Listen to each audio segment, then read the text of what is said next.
All right. So thank you everyone that's joined us today for this event. Um, um, uh, my name is Adam. I'm going to be the Master of Ceremonies. And today we have with us Paul Chislett and Mireille Coral, who are going to be speaking to us about their participation in the Global March to Gaza. Um, and basically what they're going to be doing is they're going to be sharing eyewitness testimony from the Global March to Gaza, where peaceful solidarity was met with violent repression by Egyptian authorities and citizens. Now, just as a background to Palestine Solidarity Sudbury, Palestine Solidarity Sudbury was started in 2007 at Laurentian University, taking part in the annual Israeli Apartheid Week. We invited speakers such as Dr. Mads Gilbert, Remy Kanazi, Yves Engler, Ravif Zayada, and many others. After October 7th, our group created the No Nickel for Genocide petition, which was sponsored by MP Charlie Angus and read in Canadian Parliament in Ottawa, as well as many other actions and events. Um, we are going to start off by doing the land acknowledgement and the anti-racism statement. So we would like to begin by acknowledging that we are in Robinson Huron Treaty Territory, and the land on which we gather is the traditional territory of the Atikamekw Sheng Anishinaabeg. We ask Indigenous people from other locations that have joined us today to acknowledge their Indigenous territories, including treaties and unceded lands. Okay.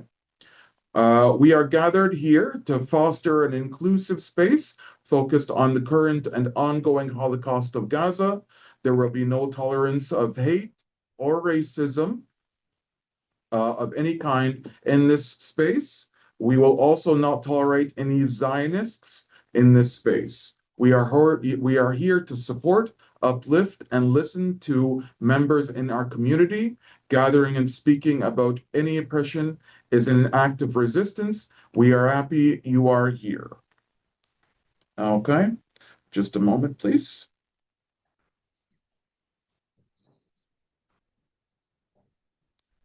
Just as an introduction for our speakers, Mireille Coral is a lifelong activist involved in the anti-nuclear movement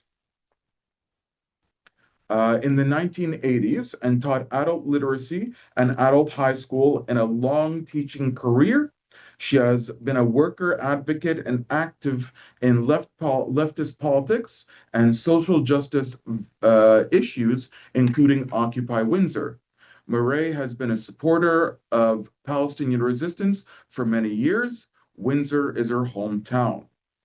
Um, Paul Chislett, originally from Sudbury and now a Windsorite for 18 years, was president of Local 37 in the CEP Union, now Unifor, and also active in left politics as an NDP candidate in 1999 in the 1999 2000 elections. Now a self-described socialist, he was president of the Windsor Workers Education Center from 2010 to 2016 and was active at the Occupy Windsor encampment. Paul hosted a social justice campus community radio program at the University of Windsor for several years. Paul has also supported Palestinian resistance since 2010. So if Paul and Mireille could just um, so what we're going to do now is, can you I think we're going to introduce everyone sitting here in the library, and then we'll get on with it. So my name is Adnan Damasi. I'm a senior member of the organizing committee of the Palestine Solidarity Sudbury. Dave Starbuck. Spider Alan Asher. Mary Weidman. And Howard, her husband. Excellent. All right. So the way we're going to structure this event, just a moment, let me bring this up here. So so I think we're going to just get going onto it. So let's begin at the beginning, I suppose. So, Paul and Mireille, why did you join the Global March to Gaza? Well, it's funny. This is Mireille. It's funny because one day I just looked at Paul and said, "Well, what if we just went there? What if we just went to Gaza and see what we could do?" Um, in my naivete, that's what I was thinking. And then I saw it on social media. I think Blue Sky, the Global March to Gaza, and I thought, well, gee, there's somebody else thought what I was thinking, and at some point it just occurred to us that maybe we could go on the Global March to Gaza. Well, why not? Why couldn't we do it? And then we began, we let people in the community know that we were planning to go. And then really people stepped forward with GoFundMe contributions and various advice about traveling through the Middle East, and everything fell into place once we made the decision. Yeah, and it built out a frustration too with a year and a half Yeah. of the genocide occurring, and our government as well as other governments in the Western world refusing to stand up for international law that they themselves, that was the big post-war success story after World War II, was the creation of the United Nations and all the wonderful statements to try to prevent mass murder on a mechanized scale, including Holocausts and genocide. And they refused to, because it's Israel, they were refusing to do what they're obliged to do. And we just thought there had to be something more we could do as individuals. And, I'd heard of, the other flotillas, of course, and but for some reason this one seemed possible. I mean, I think the flotillas, you generally need to have, you're out on the open ocean, so it's a different story altogether. But I guess we both thought, well, we could walk. That's one thing we can do, and just be present, not to, I don't think we ever held any illusions that we would, even if there was thousands and thousands of people there, that we would actually stop anything, but we would at least be able to get as close as possible and bear witness. I did. I Yeah. thought I thought we would make it to Rafah, and I thought that we would shame people. I was hoping anyway that their humanity would be called, Recognized. the humanity of the Palestinian people and the humanity within the people who are committing the genocide, that they would recognize We that both this is shameful. we both thought we'd get there. We really didn't have any doubts about the organizers. We planned to get there anyway. Yeah. They started to say, well, I don't know, maybe we will make it, maybe we won't. But there was a chance we would. certainly, we packed to go to camp in the desert. Now, just to clarify, you did think you were going to make it to Rafah, right? Like you were going to make it to the Gaza Strip. Yeah, we went into it thinking that, even though the organizers amongst themselves, and there was the Canadian contingent organizers, and then each national contingent had representatives at the global level. And at the global level, even they thought maybe a 50-50 chance we'd actually complete the mission, But for ourselves, and I think anybody else that signed up to go, I mean, you have to go into it thinking you're going to make You're it. gonna go, yeah. And I mean, I'm an overpacker at the best of times, so like packing to trek through on the road for 3 days and have what you need, but no more than that. That was the real challenge, was trying to pack. So we put a lot of mental anguish into just making without really. I mean, what do we know about the desert? And they gave us a big list and kind of things to watch out for and what we would need, so on and so forth. But we packed with the intention they were going to actually get there and be able to make a stand at the Rafah crossing. So we talked about this a little bit earlier, but were you aware of the 2009 Viva Palestina convoy that was led by George Galloway, and basically what happened to them? Trying to do basically the exact same thing, getting humanitarian aid to Gaza, I mean, of course, you must have been fully aware of like the Madeleine and on the other flotillas that have been Hmm. sent that have been trying to get to Gaza. So I mean, Definitely. so were you aware of that 2009 convoy? Not till you jog my memory, and I had forgotten about it, but when we were talking, I remember news because that 2011 was a big year with the Arab Spring and Occupy Windsor later on in the late early fall, I guess. And then especially when you mention, and then I think you're going to show the video, but the Egyptians stopping them and taking Hmm. the aid that they were like, even children's toys and everything. That I remember in the news, but honestly, it had with all the other actions and especially the flotillas, it kind of got lost in the old memory bank there.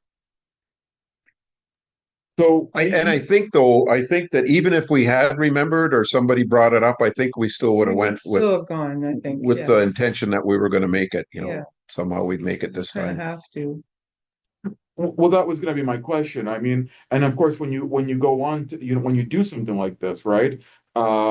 You have to go with the intention that you're actually going to make it. Otherwise, what's the point, right? What's the And point? Yeah, you do your best, and the reason you do your best is because you're trying to uh, um, stop uh, man-made famine, yeah, man-made starvation. So I mean, Yeah. like I wasn't like pointing to the 2009 Viva Palestina convoy because I was going to be like, well, if they didn't make it, why would you think you made it? No, what I was saying is, exactly. Yeah, you know what I mean? yeah, But we did when I have to say when we got back when everyone got back and we were talking with other members of the Canadian contingent around the country, we did sort of say, well, maybe we were a little naive in thinking that we would go to a police state and we would they would they're let going to us let do us. Yeah, in hindsight, maybe a yeah, little more idealistic or something. yeah. I mean, uh, it's a police state for sure. I mean, you everywhere you go, there's armed police here and there, or Oh, military units, and constantly. President Sisi's portraits hanging everywhere, kind of thing. But we didn't. I guess it was the naivete born of being a privileged North American and thinking that sure we'll just be able to go to another country and rile up their population and confront this historic genocide and not pay any kind of price for it in a sense. So Yeah. naivete can go a long ways to making things happen, I guess. We just went into it thinking that this is gonna work out. I'd still go though. Yeah. If I knew in advance what was going to happen, I think I'd still go. Maybe I would maybe do things a little differently, but I I would still go. This is a spider. I think what's also important though is that that history needs to know that the world was speaking out, that the world was willing Exactly. itself in dangerous Yeah. way in order to do Exactly. something. I agree. And that's what's important. And 2009, that's what is that? How many? Ancient history. Yeah. Well, but at the same time, Yeah. I've been reading that Sisi might be feeling a lot of pressure because the people in Egypt are very upset with what's going on Yes. with Israel's supposed plans on moving people into so maybe he will be bending at some point. He's going to maybe say, to save my own skin, I'm going to have to start going against what the United States and Israel want. I mean, again, being Yeah. naive, most likely. Well, about a month or so after we got back was the first news of protests at Egyptian embassies. So we thought, well, maybe that kind of prompted people not only in Egypt but other countries where there were Egyptian embassies that they were willing to push a bit for the country to do more.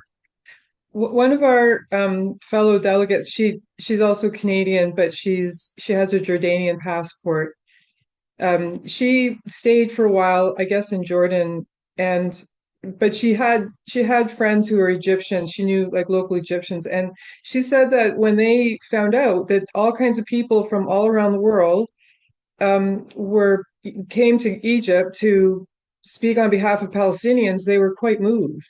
They didn't know that people in the West even knew what was happening in Gaza, and if they did, they probably didn't care. So when they found out that thousands of people actually came to Egypt to make change to force the Rafah crossing open so that humanitarian aid can go in.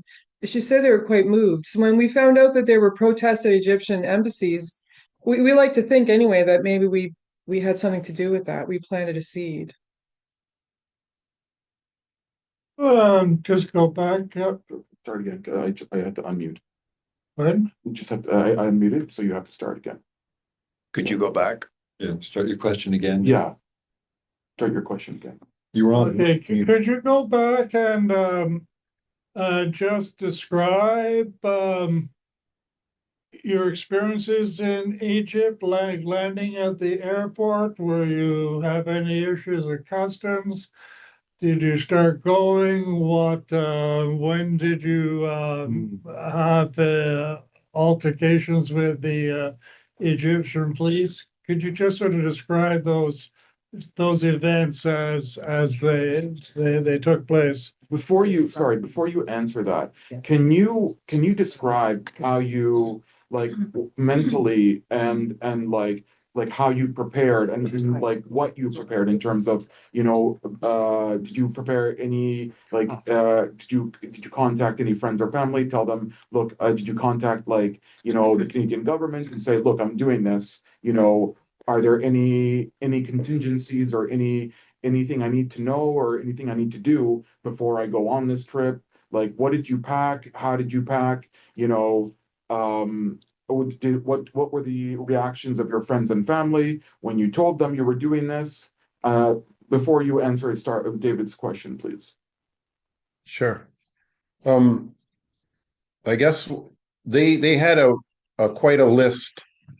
This is how we knew they were serious, because before you even could get into the signal group, we had to have our flights booked and then send proof of tickets to the organizers, and then the process would really start. So packing was a bit of an ordeal.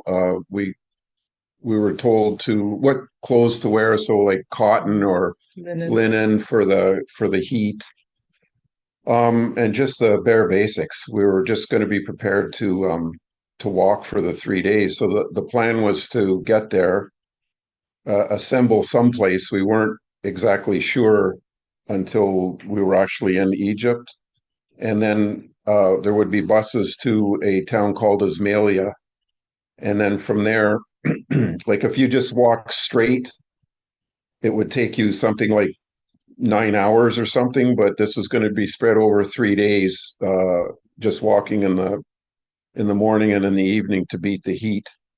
There would have been portable tents. I guess somebody would have been carrying, there must have been trucks arranged, or the buses. The buses were going to be along with us, but mostly for the washrooms.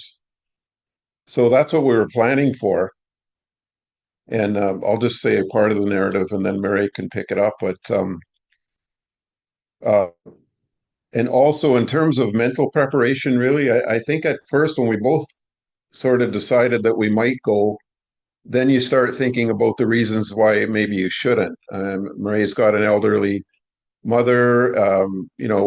Otherwise, as retired people, we didn't have like work to juggle or children to juggle and that sort of thing. But there was other reasons for other than our own personal safety, of course. And then when we finally decided to go, then we were fully in and went and booked the tickets and everything. And so we went to Toronto. We booked a direct flight from Toronto to Egypt by Egypt Air. it wasn't the most, it wasn't the cheapest way to go, but there was so many stopovers otherwise, and I haven't literally traveled by plane since 2000, and I've never been a transatlantic traveler before. I've traveled other places, but I've never been, you know, I just didn't want any kind of problems with the all the stories you hear about air flights these days and everything, and connections and so on and so forth. So plus we started a GoFundMe account, and we talked to the people here in the movements that we've been part of with the rallies and so on. So they knew we were going, and family, but you know, we were able to raise $5,000 that certainly covered the airfare.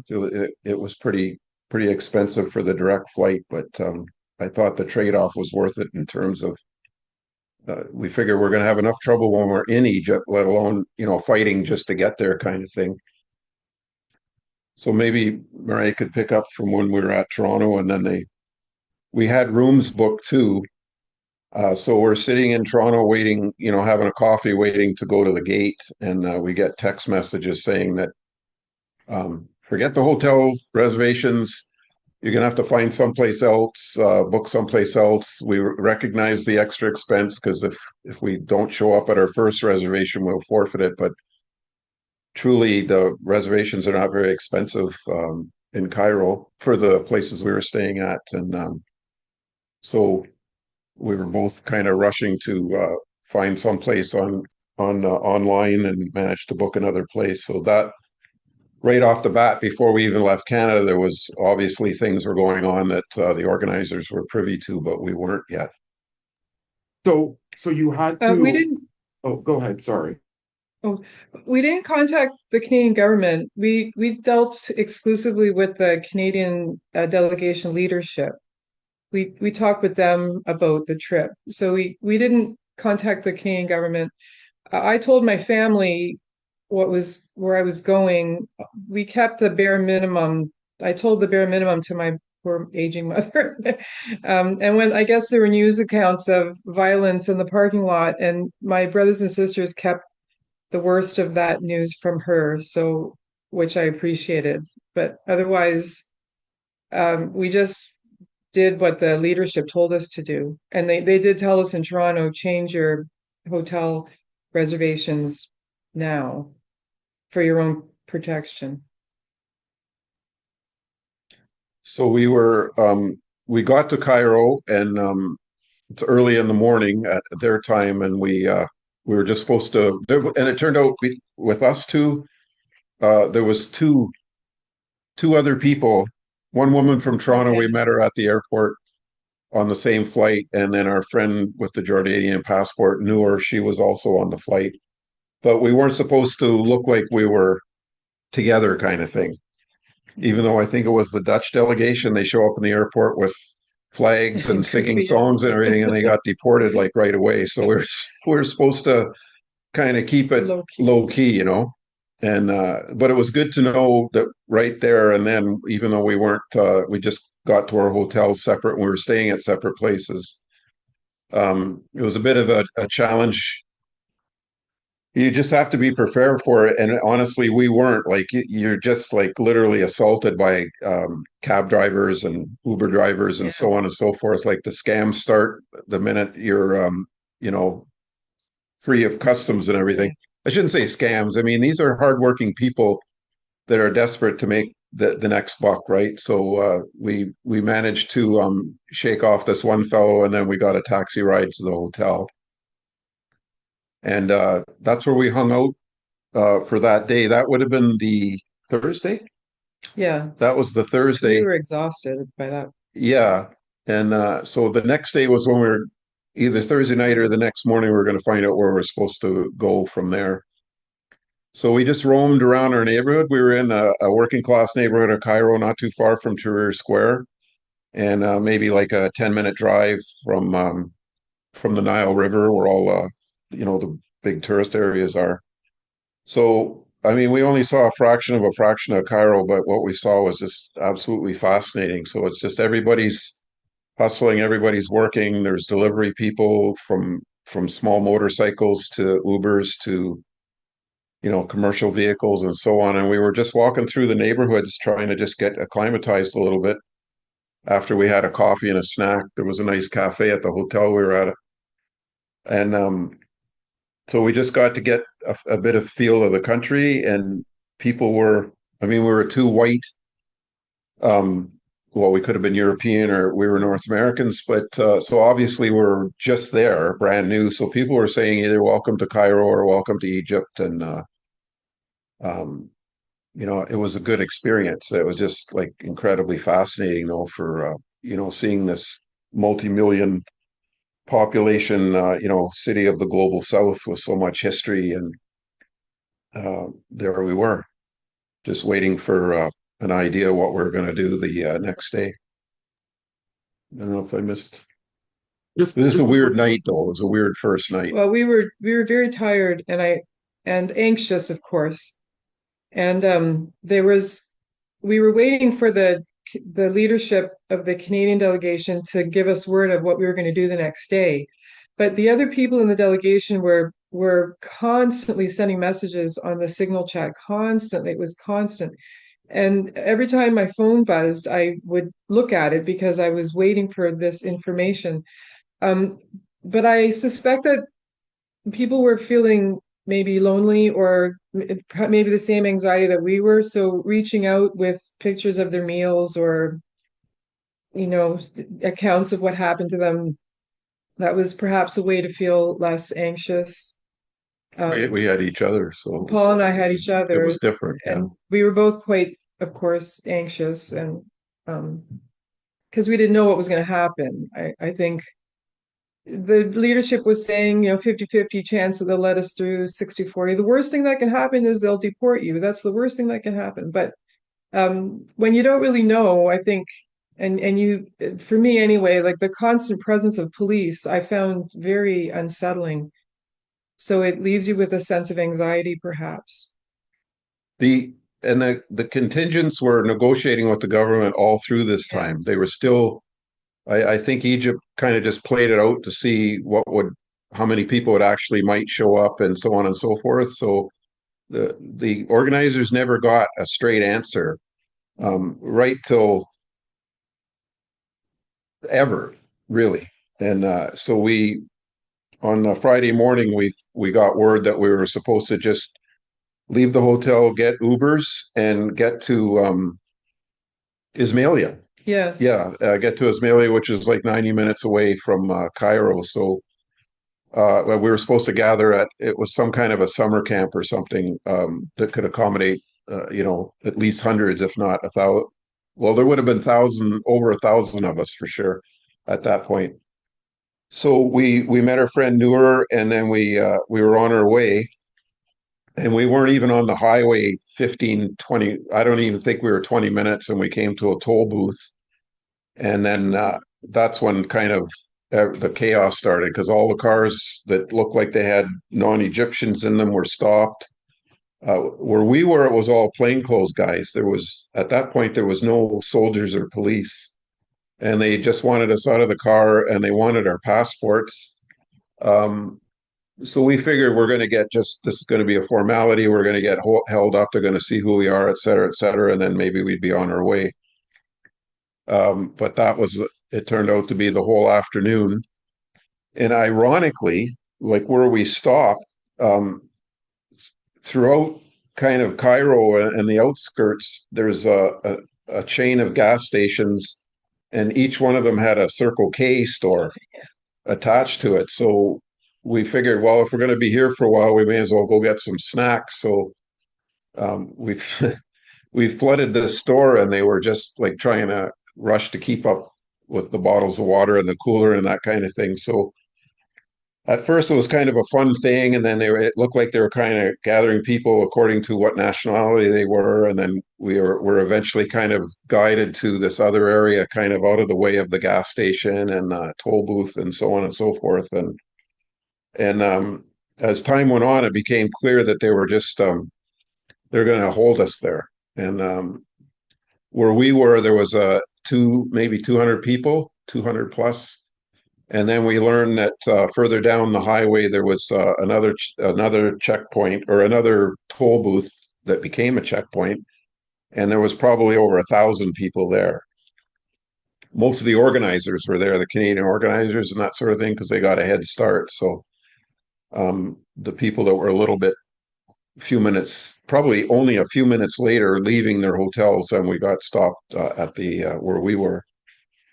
And then over the course of the afternoon, they just played a game. Like, if you want your passport, get on. As time went on, more buses showed up, and as they just say, get on the bus, and you'll be able to go back. But we were pretty sure that getting on the bus meant that we were getting back to the airport and being deported. So we, after a couple hours, there was an impromptu kind of what do you call it, like a meeting of delegates from each country that were at this where we were at the in the parking lot, and we determined that we weren't going to get on the buses; we were going to stay. And it was a very festive for the most part. Like, we were chanting, and there were speeches, and a lot of the same stuff we were doing at home, except for the marching. And it was very spirited, and we were just showing them that we're not going to be cowed. I think what they thought would happen is that we're just a bunch of soft North Americans and Europeans, and we're going to just cave and get on the bus and say that's it. And we were determined to stay. So the rest of the afternoon was the same thing about trying to. Two women succumbed to heat stroke. They were taken to the hospital. So then they're trying to say, boy, if you're over 40, you better think twice. That might happen to you. And people just we were going to stay until they let us go. And we were starting now to see videos from the other checkpoint, and it with a lot more people. It was quite something, and it seemed to me theirs went on for longer. And then probably about 5 o'clock or something local time, that's when they said, I guess enough is enough, and they started to pull people to force us on the buses. So the one big rule Maria and I had was to not get separated. So at one point, when a kerfuffle started at the kind of the front, there was a building where we could get some shade. So a lot of people were at the back where there was shade, but we could hear a commotion going on at the front. So I went up there to get some video, and that's when they were starting to grab people. And then the word went out to just sit down, lock arms, and passive resistance. And then, which I did. I was on my way back to Mireille, but then I didn't know what was going to exactly happen if we locked arms, but I soon found out. And then they were just pulling us and grabbing us by whatever, clothes, hair. In my case, I got carried like a upside down turtle. I got pulled back to the bus, and then that's where the two of us got separated. And then I was on the bus taking video of the whole, like, some of the people were like, it was fairly violent. People described getting slapped and kicked, and to get them on the bus, hair pulled and that sort of thing. And but I knew these were the guys that from Tahrir Square and the fallout of the Arab Spring. These are the guys that the Egyptian police and government hire. They're just plainclothes thugs, and they could do a lot worse things than they did to us. And but that's who the guys were that we were faced with. And of course, they saw me taking video. I'd almost lost my phone a couple of times from taking pictures and stuff. And then they saw me taking pictures from the bus, and so they were pointing. I knew they were going to come on the bus. And then right at that same moment, I saw Maria and another ally, Elizabeth Haw, who's also from Windsor, and she joined up at the last minute.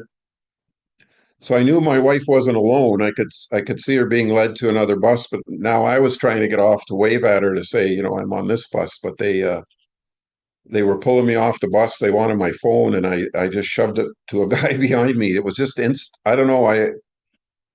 It wasn't a big deal. Before, they only took it and erased the most recent pictures and gave it back to me. But I just thought I don't want to give them my phone.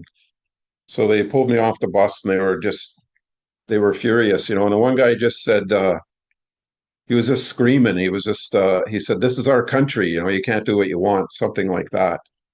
And so they just asked me where my phone was, and I said, "Look, you guys were pulling me from every direction. I dropped it someplace, you know." So they looked through my bag and everything again, and then I was back on the bus. But now we're separated, so I'll let Mireille take that part there. Well, first of all, when we were told to go to Ismailia, the instructions were more like this: leave now, go now, go to Ismailia, leave the hotel right now. So that was a little unsettling, but we got there, and this toll booth became a checkpoint. And everybody just migrated to the shade there were two buildings, and the second building, not the Circle K, but the second building was casting this long shade, and people were gravitating to that, singing songs, chanting the chants that we chant at the rallies here, and waiting. And it was like I guess a series of games. Paul calls them games. I guess that's a reasonable description. First separating us by nation, then putting barricades around the parking lot to make the parking lot smaller and to hem us in. Then by age, like if you're a certain age, especially after the two women succumbed to heat stroke and they were taken away in an ambulance. And then you will give you your passport back. So a group of us got our passports back. So now go on the bus. And I had a sense, I had a sense that when the big Greyhound buses showed up, I thought they're going to make us go on those buses whether we want to or not, and we're not going to get to Rafah tonight. But we told them we're not going on the bus. I don't care if you give us a passport. We're all together in this. And then, of course, at the end, they moved the barricades in, like to hem us in even closer, and then they just began to haul people out.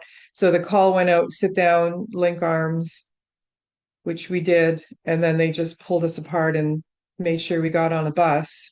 I stopped for a moment with Elizabeth. Somebody was getting her hair pulled by 4 or 5 of these.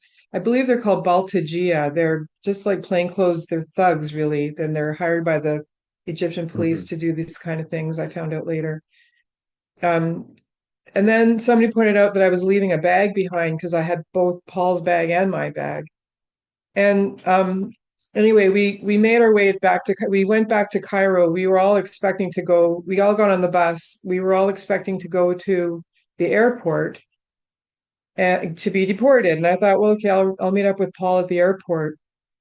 But they didn't take us to the airport. The airport was in view, and instead of going right, they went left. And then they just dropped us in various, like 5 at a time in like various neighborhoods. Just get off the bus, get off here, get out, get out. We got out, like the first 5. And that was that. The bus went away, and there we were in the middle of this. By now it was night, and it was a neighborhood we didn't know, obviously. Couldn't speak Arabic.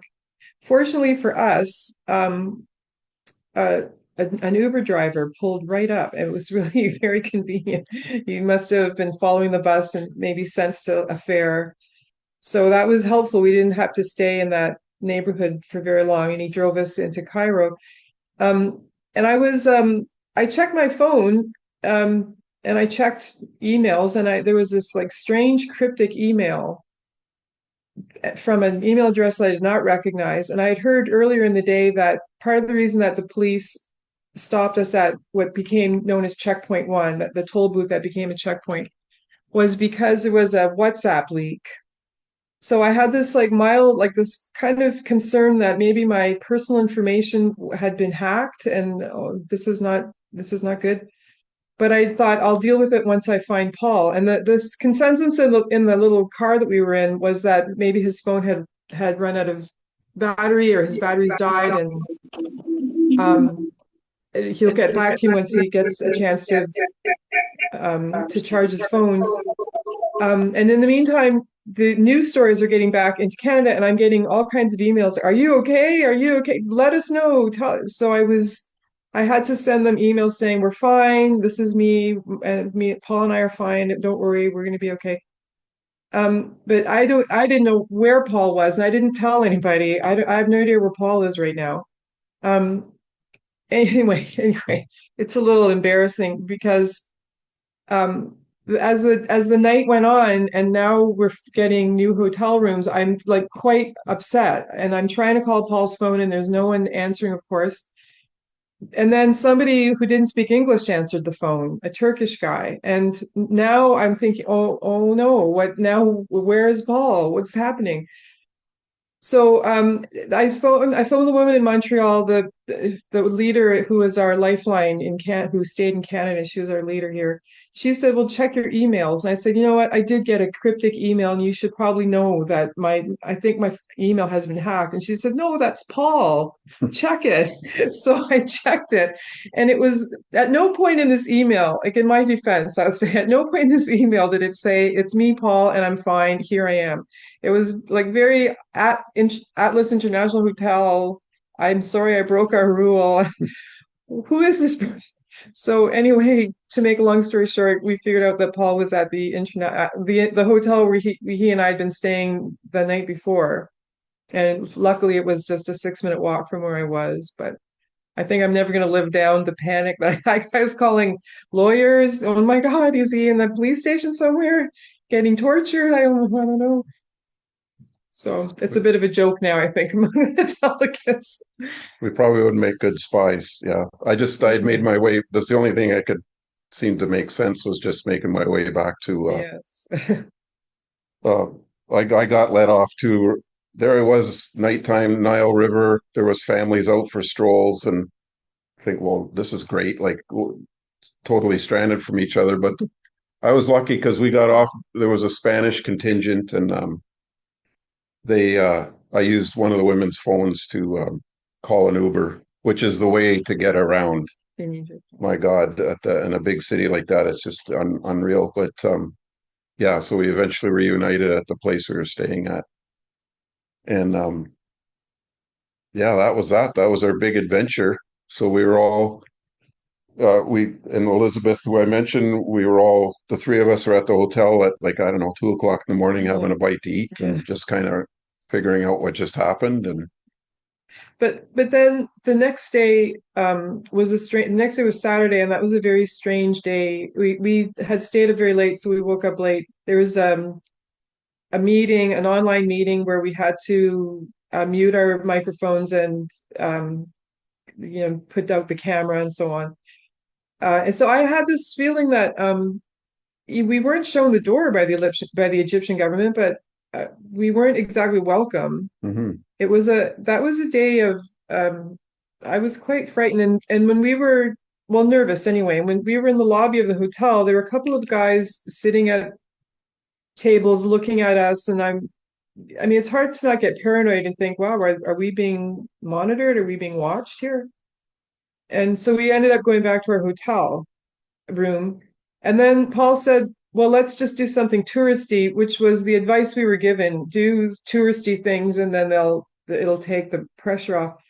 So Paul found a restaurant called El Nilo. It was an Italian restaurant on the Nile. And it was very nice. We were dressed, of course, for camping in the desert. So besides being obvious Westerners, we probably stuck out that way too.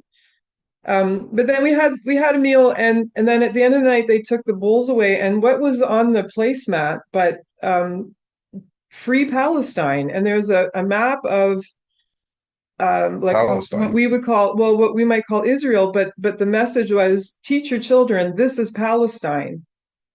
So we both looked at each other and we just had a little bit of a laugh, thinking once again, we see this divide. The people of the world stand with Palestinians. Governments of the world are standing with war criminals. And the goal, like once we had time to kind of analyze it and everything, and what we heard, even when we were still there, where even the next day there were roundups, like the head of the Canadian contingent, Manuel Taipel, who had been on the Mavi Marmora back in 2010. He was the head of the contingent in Egypt for the Canadian contingent. He was taken away from his hotel room for a number of hours. And what what they were doing was dispersing us. They deported some people, other people like us, maybe they judged as I don't know how they figured it out. Maybe we just appeared, and we were harmless. Um, they just, as long as we weren't, I think, gathering in groups Yeah. of whatever they determined was too big, so that there were hotels we heard where people they were raided and people were picked up and either deported or questioned or what have you. So they played it smart, they just dispersed us. Um, and then our advice from Tatiana, who was in Montreal, that was our contact. She just told us like we should just leave because also there was rumblings from other contingents, other countries that they were ready to do something more. And then the fear was if they did that, which wouldn't have been smart because now we're dispersed and people could be disappeared now. So they just thought, that it's best to just leave in case there's some other big roundup that would be far more serious than what we experienced. But so we had to spend some more money, which we got reimbursed to change our flights, last minute kind of thing. And because the organization had quite a few, tens of thousands of dollars, like that they were never got to spend for buses and tents and food and water and so on and so forth for our trek. So they were able to reimburse some people for some of the expenses, like the plane tickets and that sort of thing. So we just made our way back on I think it was on the Sunday. Oh, Sunday, very late. Yeah, It was really Monday morning. Yeah. like Monday morning. So that's our experience, and then all through it, I think what kept people going was especially like standing firm to not let them push us around easily. Was that look, we're here for the people of Gaza, and what they're going through, makes our experiences pale in comparison. And we only hope that at least some word got out to the people of Gaza that we were there. Certainly, we found out, as Mireille said earlier, that people in Egypt did find out. Uh, Yeah. were amazed that people would come, thousands of miles from Europe and North America and Australia and you name it. There were people from many different countries, and if we had made it to Rafah, especially with the addition of the Tunisian convoy, who were truly heroic, given they had to trek through Libya and they faced severe repression at the border to Egypt. They never got through. But if they had, they estimated there would have been 3,000 to 4,000 people at the Rafah crossing, and the plan was to camp out there for 3 days. And that would have been that's just a big regret. That would have been a real statement from ordinary people in the world that the governments, to try to shame our governments to do what they're supposed to do and stand up for international law.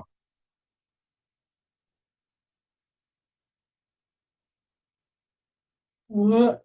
Go ahead. Yeah. Can you try to sum up the sort of lessons that you learned from going to Egypt and that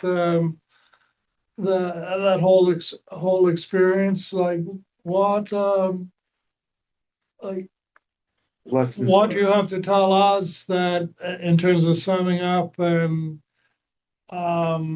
also like maybe it's the same question, like what do we do as Canadians to help get some aid, food, medical, tents, whatever, into Gaza, just to relieve that suffering. Do you have any thoughts about Yeah. that? Well, the biggest thing is the power of civil society to organize. I mean, it was a huge undertaking and a global effort to organize, thousands of people to go to a country and to try to make a stand. So I can only imagine the organization that's gone into the recent flotilla that's now in the Mediterranean, the composing of I don't know how many ships from many different countries. So the power of civil society to make a statement and to try to change the course of history is possible, but it's also a daunting task. And then I think I have to admit that I've gone into a kind of a real funk because you know I think just how daunting it is to no matter what civil society, and even though there's millions of people around the world, and the recent poll that says that most Canadians in the poll believe there's a genocide being committed in Palestine, and that that our government needs to do something about it. And there's this huge divide, as Mireille said so well. We the people say this, but they, the governments that are in power, with all the means at their disposal to subvert civil action, just allow it to continue on. So I think I think what most people could do is at least materially support. I mean, there was a call that went out through Palestine Vivra that we're still connected with on Signal, and there's stuff always going on. It's mostly Montreal based. That's where they're based. But a call went out for material and cash that they were sending from different countries to Tunisia, because the Samud flotilla is going to stop at Tunisia, pick up more boats and supplies and so forth before they go on to Gaza. So there's that. There's the usual stuff about, and you guys are doing great work with Vivian Lapointe there, like holding local MPs to the fire, which they're doing, with the like Anita Anand is in Oakville, so they've done actions even at her house and so on. And then the Hague group that you may be, I'm sure, aware of, convened a couple of months ago, and September 12th is supposed to be the announcement when the countries are going to commit to doing more. They're going to announce their plans of what they're going to do more to hold Israel to account. And personally, I'm at the point where, and there are calls on social media and other organizations for some kind of UN military intervention. I know it sounds insane, because if you take on Israel, you take on the United States of America and probably NATO. But I don't really see any other way, since they don't seem they're going to stop anytime soon. And now with the horrific messaging about emptying Gaza and turning it into some kind of high tech, bros brother, like just it's just hard to believe. A resort, a seaside resort or something? But it's hard to, for those of us that were brought up in the 60s and even into the 70s, and that no matter what problems there were in the world, somehow they were going to be solved and the world was going to be a better place, like probably thinking in terms of like by now. And that we've devolved to the point where we are, where the United Nations it seems to be powerless. All kinds of like human rights organizations, the recent statement by genocide scholars that finally realized with all their education a year and a half later that it's a genocide, the International Criminal Court, all these things that were set up with the glowing language and so on and so forth, and it's all being torn apart. And it might be the last gasp for the United Nations if they can't. There is a mechanism where they've done it before in the past with, I believe, with Cyprus, and there's probably another historical location where they can declare, that action needs to be taken, and they assemble a force and so on and so forth. But I can't see any other way around it. Is some kind of force that causes Israel to stop fleets of hospital ships and aid ships and everything off the coast of Gaza and just start moving in and just stopping it, and then whatever else could be done to finally make sure the Palestinians have. And I'm done. I used to be a two-state solution person and all that sort of. I've read so much just in the last year and a half. I thought I was well informed before, but there's no such. Israel has embarked on a 4-year plan to make sure there's never going to be a Palestinian state, and I'm at the point now where I don't even want to use the word Israel. It's occupied Palestine is what it is, and somehow there has to be after the triage is it's like a car accident, right, or some big freeway, all these people injured, and and once that's all cleared up and the inquests are done and so on and so forth, then they figure out how to fix the highway so it doesn't happen again. And that's what we're going to be called to do next. And that'll have to be an international effort too, to make sure that the Palestinian homeland is restored, the right of return for refugees and so on and so forth. And whatever they do about a state of Israel, I don't really care. It should be a home for everybody that wants to live there in a democratic Palestine. Dale, go ahead. Yeah, I'm Dale. With all Hey, that with all that you've talked about, I'm just wondering if we can actually see that any government stands for people at all. I think the whole Yes. world now is the people against government, because Yeah. government is like deep state throughout the whole world. They're all in Mhm. collusion with each other. Yeah. Whether it's the UN, NATO, it's all government, more or less. Yeah, And cabal. sorry, A cabal. a cabal. It's actually a That's cabal. the word. And I think the only way anything can be righted is that the people of the United States, especially, rise up against their damn government. Yeah. Mhm. So And- much has been exposed through what's happening in Gaza. So much has been exposed that the nature of the democracies that we live in, as you say, they're not very responsive to the needs of people. They're not even The democracies. will of people. Yes, it's quite it. I think it brings into question how democratic these countries are, and the role of the Zionist lobby here and everywhere. Yes, I think there's a lot of work to do on behalf of people. Like the people have to undertake Right. work to reestablish democratic processes as we see them. Well, I'm thinking of the framework that people have been propagandized with about democracy at all. I think Mhm. democracy doesn't exist. It Yes, doesn't yeah. exist. And we have to We just go through the reframe, motions. right.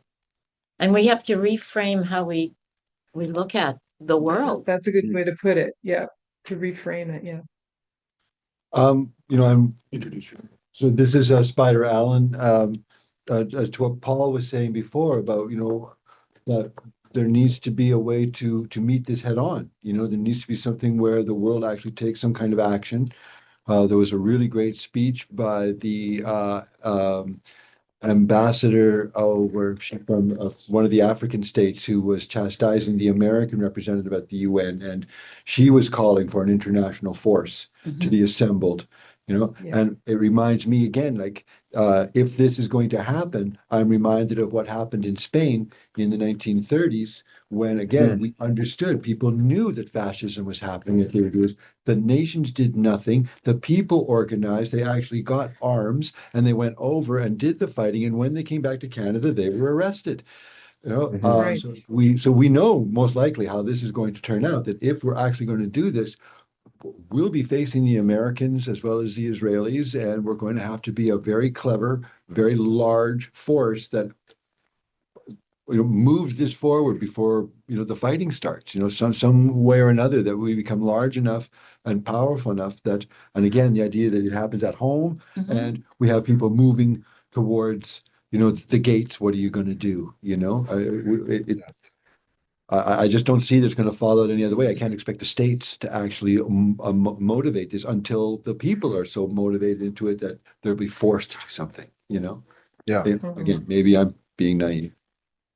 I guess that's where we all got to start, because if we don't have an ideal of how the world could be, then we're never gonna get started. That's true. And I think that's the big challenge today, is that the structure of the state, as we would agree, is to provide the means for people to thrive, and instead the state has been subverted by it's the whole free trade regime and the global trade regime that locks people into an unchangeable system, or what they would assume is an unchangeable system.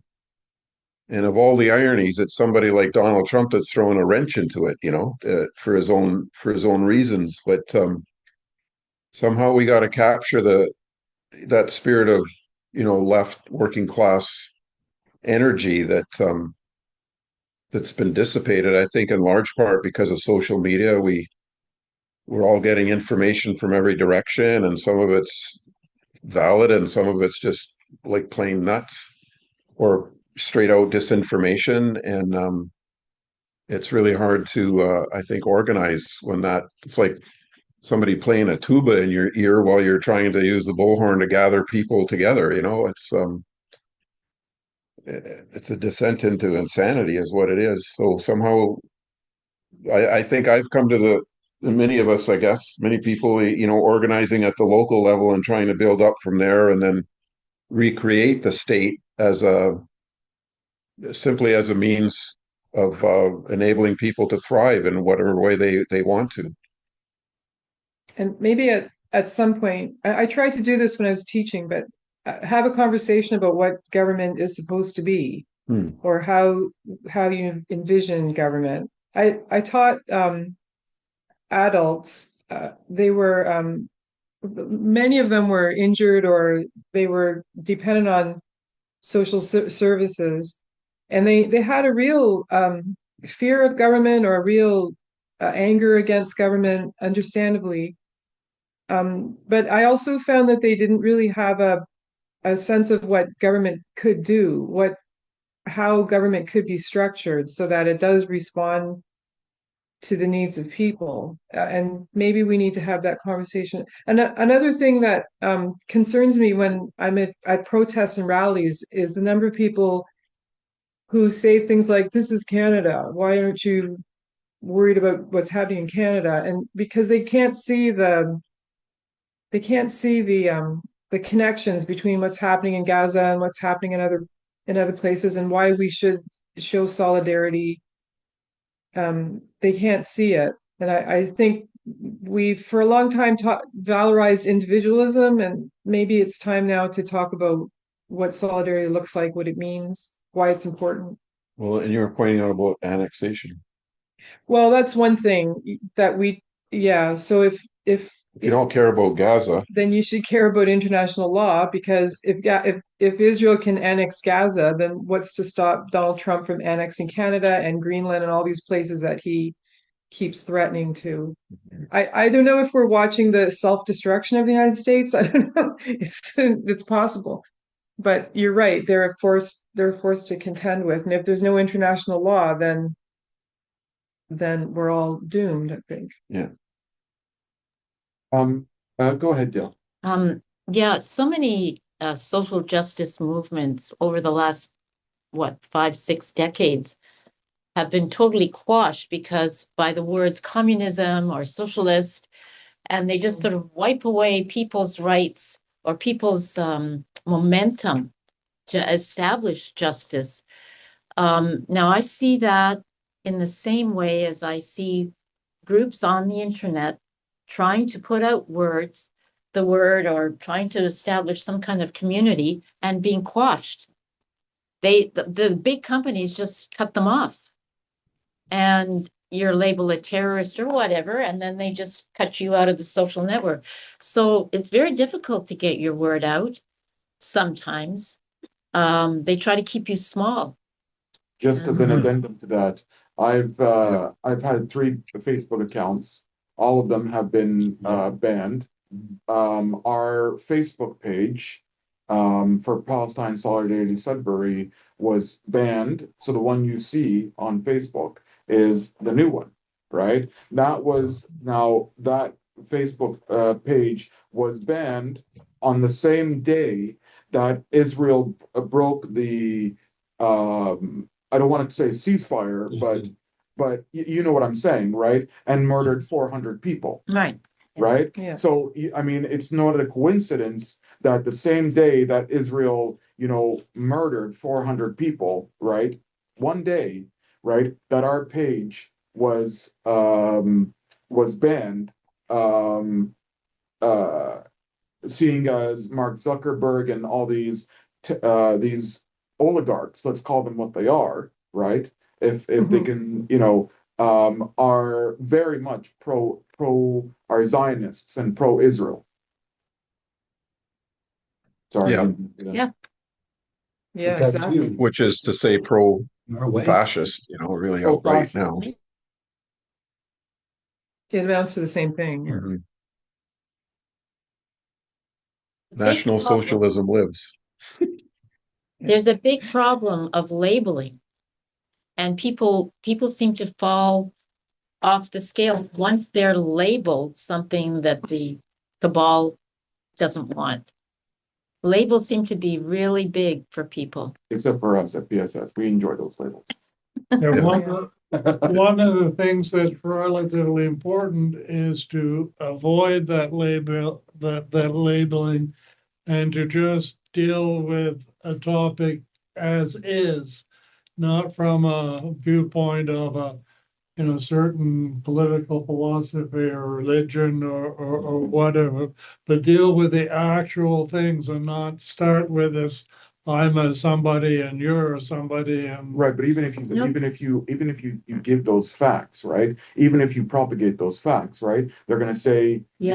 you're a this, That's you're a right. that, you're a this. They you're a give the that. label. That's They correct. give the label so that they can completely eliminate you because the label. I know, but I think the important thing is to continue dealing with the real issues and not with this sort of ideology up in the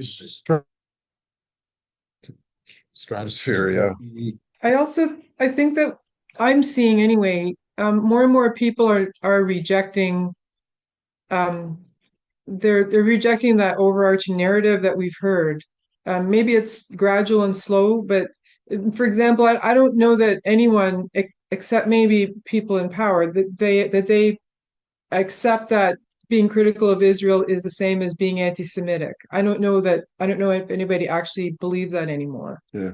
Except for hardcore Zionists and That was their biggest propaganda coup. yeah, It's coming apart. there are a lot of things now that I think people will say. For example, like the Epstein victims, Donald Trump is calling it all a hoax, but that doesn't seem to stop the interest in hearing from them, which suggests to me that they're not buying it, that it's a hoax, that they're seeing that this is true. So they're not even some MAGA, like hardcore MAGA people are listening to the Epstein victims. So I think there might be room for hope in the sense that people are thinking for themselves more and more.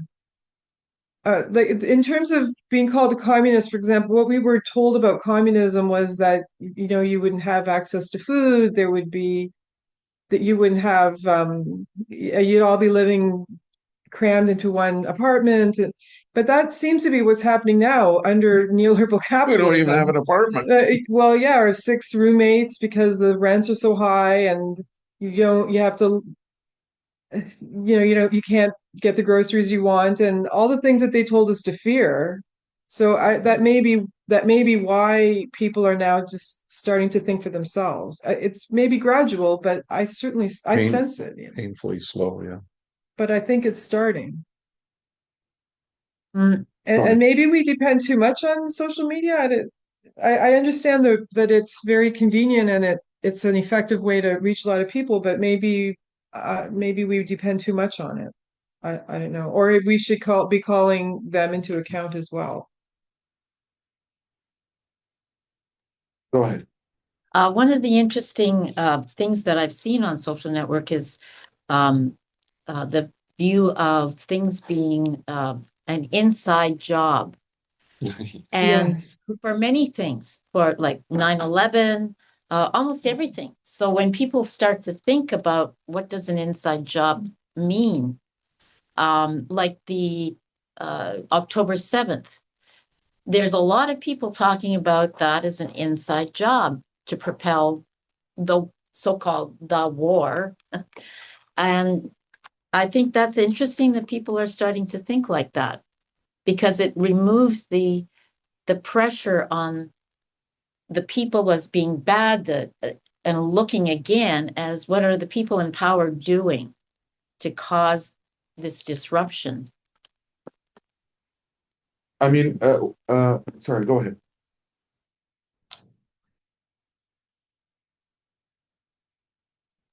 Sorry, I wanted to get your response. Go ahead. Oh, yeah. The dominant narrative of the state, and all the actors in the state, that there's a growing resistance, I guess. And, I think so.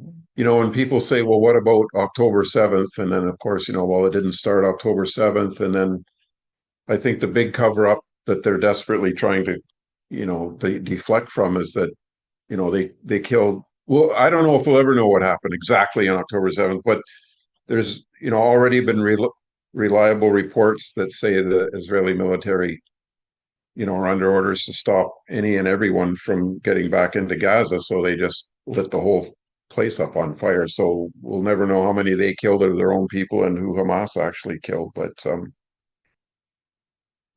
yeah, I think all over people are resisting the dominant narratives. They hear the government release numbers about housing or how much they're spending on education, how much they're spending on healthcare, but then they look at their lives and it's like nothing seems to work. Like they don't see where that money apparently is going. I'm sure Dave knows a lot more about the plight of, I know you're retired, but the plight of post-secondary education, especially with the colleges and especially even the universities. Like that whole plan of bringing over thousands of international students, on the surface, that's fine. There's no problem with it. But they relied on, inflated tuition prices to balance their books. And they would bring students, I know in Windsor, there was barely any places for them to stay. And, I just called it a form of human trafficking. That's flat out what it was. And then when the liberal government, the former liberal government, decides to throw a crumb to the right wing, they cancel the program, and now post-secondary education is in a tailspin. So it's anybody that says capitalism is a rational format for organizing human affairs is finding out pretty quickly that it's really nothing but chaos. And whatever the next bright idea some rich person has, everybody's going to have to pay the price. And even with the economy, like 40 years ago, it was different individual players, but the same political matrix, right? That convinced everybody that free trade is the way to go.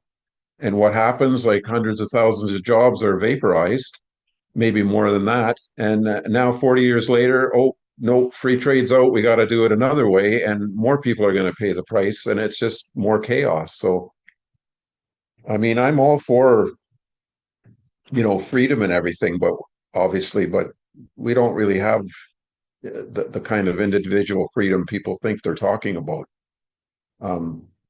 One thing I learned at Occupy was that it's the collective that guarantees the safety and the rights of the individual, and we've got it backwards, where individuals acting in their own self-interest are supposed to make society a better place. But look what's happened. It's a total far worse than it was even in 2011. So, with regards to Gaza, when I got back from Cairo, I have to say that I felt a little hopeless. I thought, well, gee, now what? If we can't do this, then what can we do?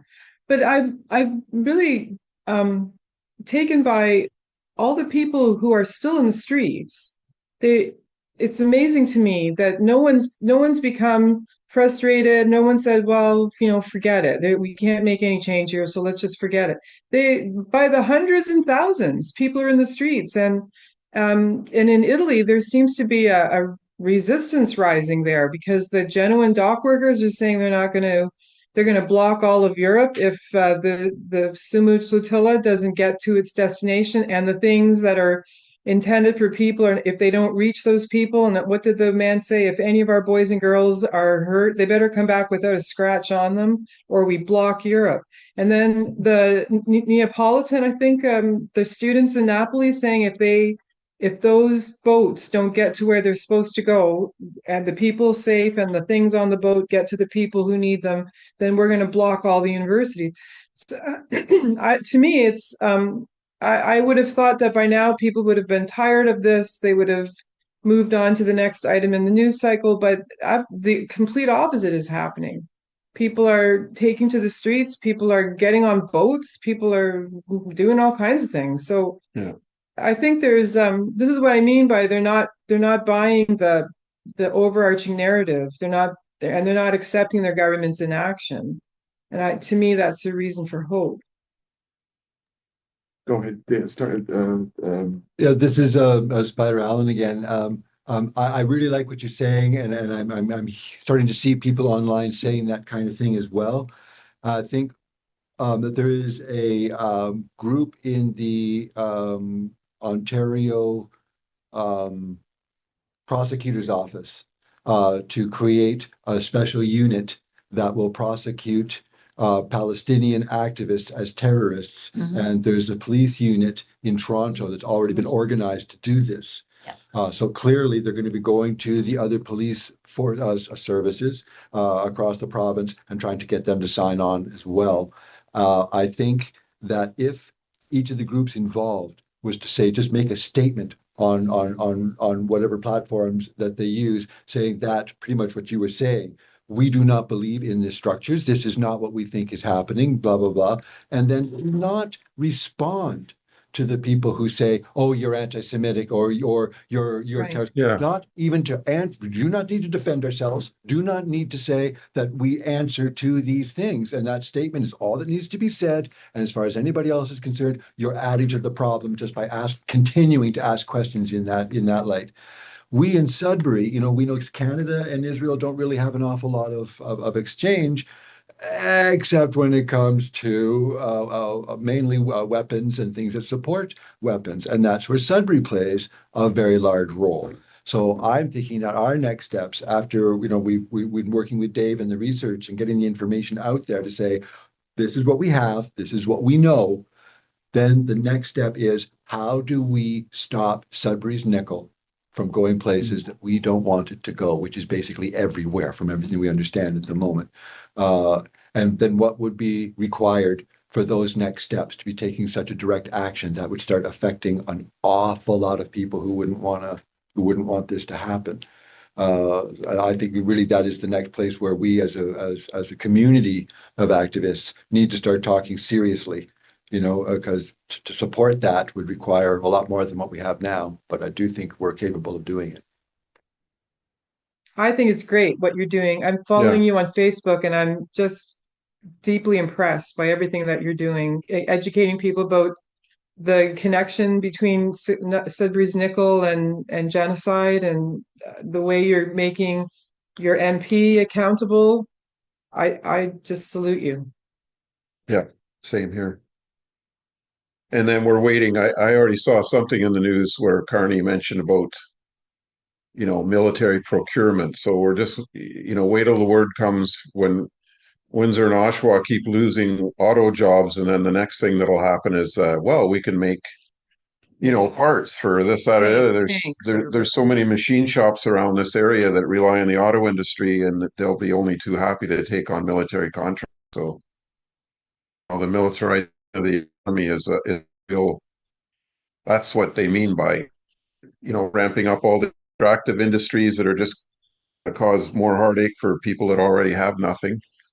We're looking at those horrible monsoon floods in Pakistan and that area. It's all, people are getting it, that we're all connected, that what we do here, every liter of oil we pull out of the ground means somebody's going to lose their house somewhere else in a flood or a fire.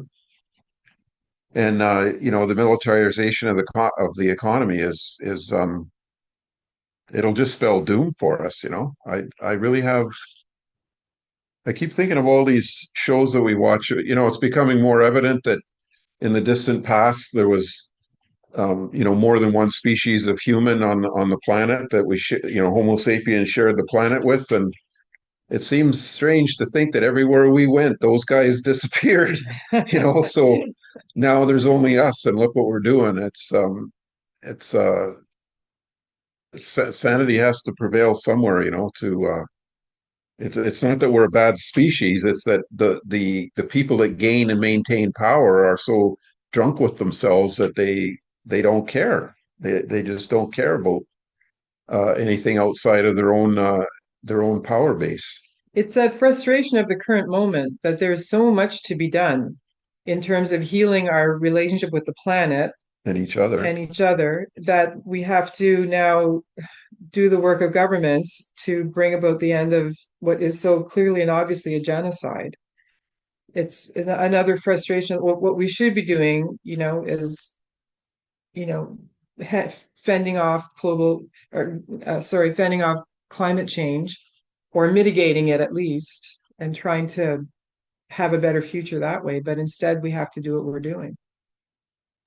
So I just want to interrupt, and I want to bring up the petition, the No Nickel for Genocide petition that was read by Charlie Angus. And I want to do this because I think it was one of our greatest accomplishments, frankly speaking. So let me just do that right now. One moment, please. Here. You can see this, Paul and Mireille? Yes. Okay. Here's the thing. Mr. Speaker, this petition comes from the great people of Northern Ontario, signed by over 4,518 papers. I'll just read it. Whereas the state of Israel is carrying out a campaign of genocide against the people of Palestine through indiscriminate military actions against the civilian population, killing and maiming more than 100,000 people and destroying the physical and social infrastructure of Gaza. Many of the weapons used in this genocide are supplied to the state of Israel by the United States and other NATO countries.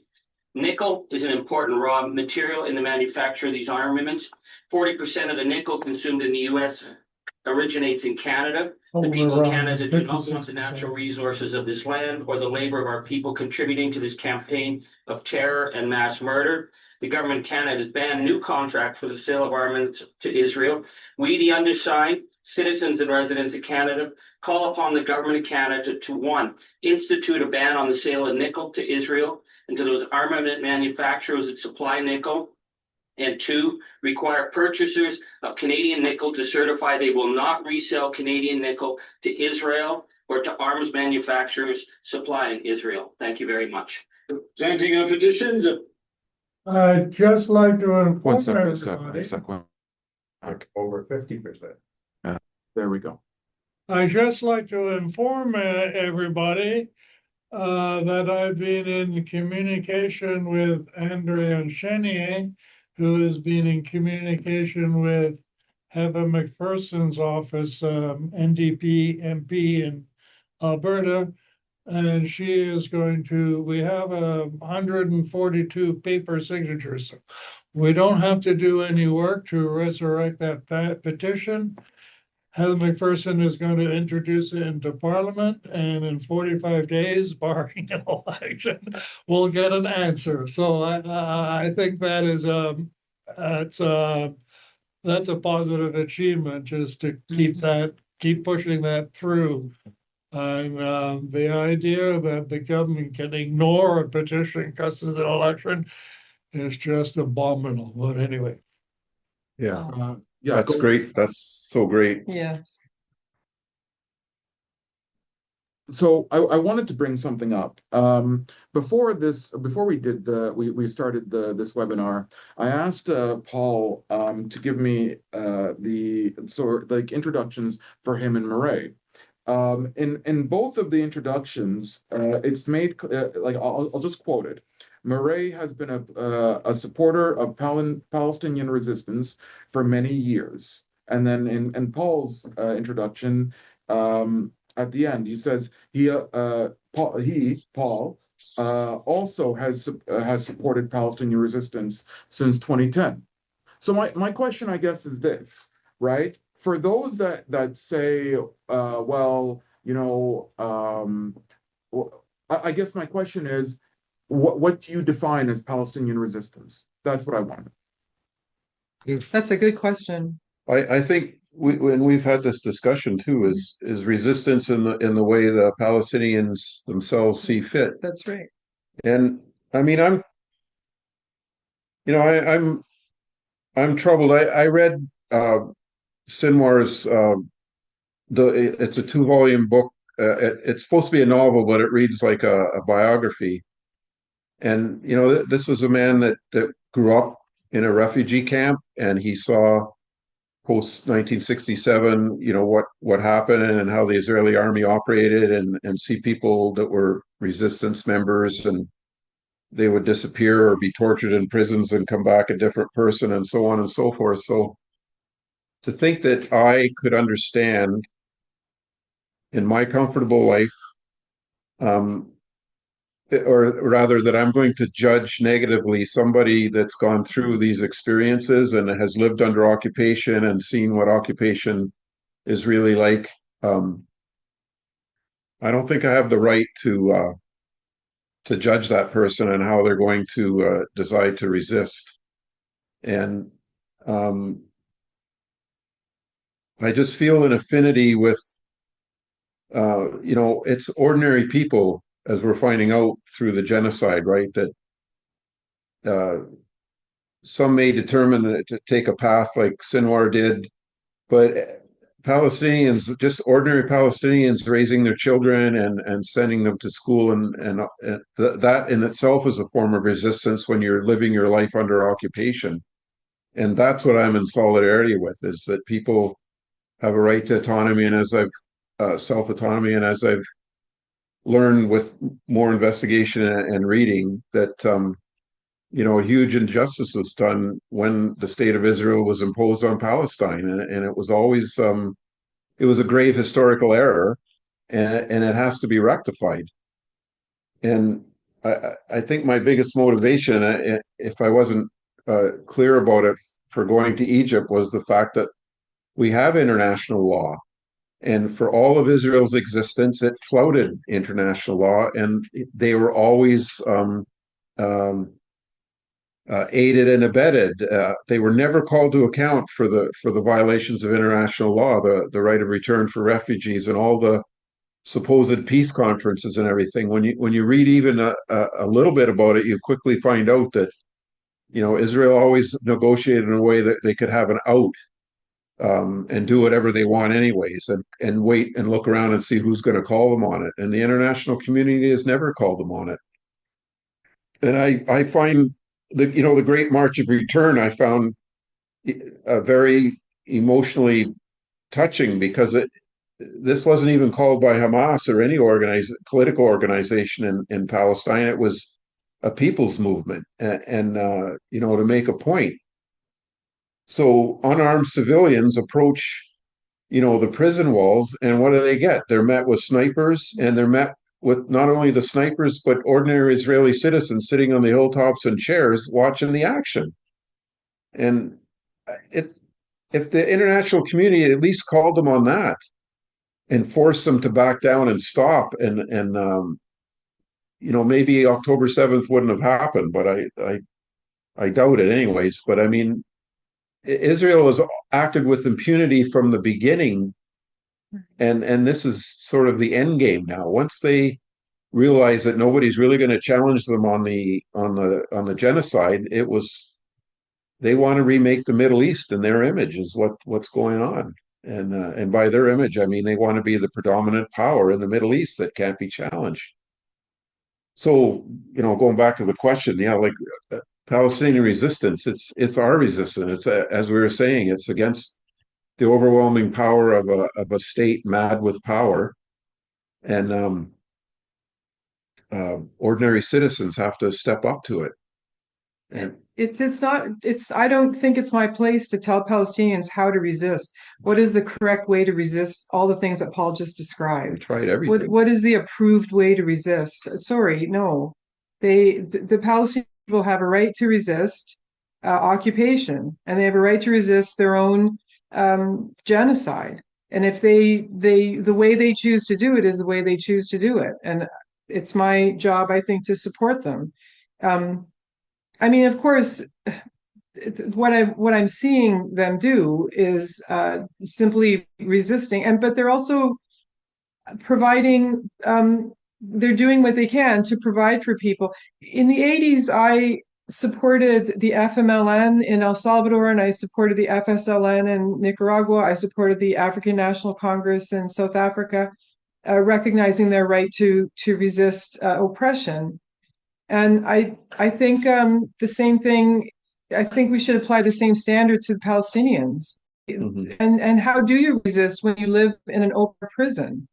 What are your options? How do you fight for survival when you're already, your movements are circumscribed and you can't really go anywhere. It's not my place to tell them how to do that. So just a couple follow-ups for you.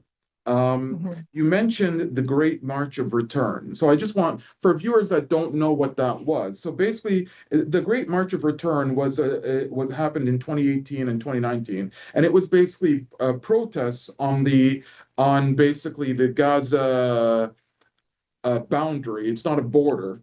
And it basically was a series of demonstrations held each Friday in Gaza near the Gaza-Israel boundary. It's not a border, from 30th of March 2018 until 27th December 2019, in which Israel killed, at least, right? This is the official number, but 223 Palestinians, all of them civilians, right? Where the Zionist military, I will not use the word Israel. The Zionist military was taking pleasure in murdering, sniping, all of them civilians. So I just wanted to follow up because some people don't know what that is. And the basis behind that Great March of Return was to highlight that Gaza is being starved to death, that it was under siege, right? That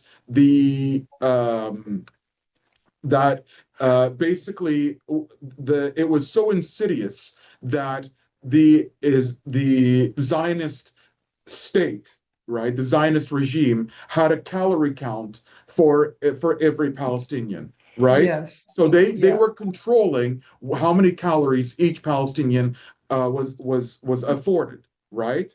And that's the level of control they had over Gaza. Parents were watching their children die, because of a lack of common medicines that the Zionist regime wouldn't allow into Gaza. And that goes for Egypt as well. Egypt is not innocent in this. Not at all. Yes. Right? That's right. That's right.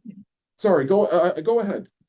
Well, now 7 years later, go ahead, sorry. If you come for calories, you get shot. We were in Hebron. We were in Ramallah. We were there in May for the March of Return. We were there in the West Bank. And our friends say, well, why don't they just stay away from the wall? Like, everybody's basically a Zionist. Everybody is just, they don't know anything what's going on. Yeah.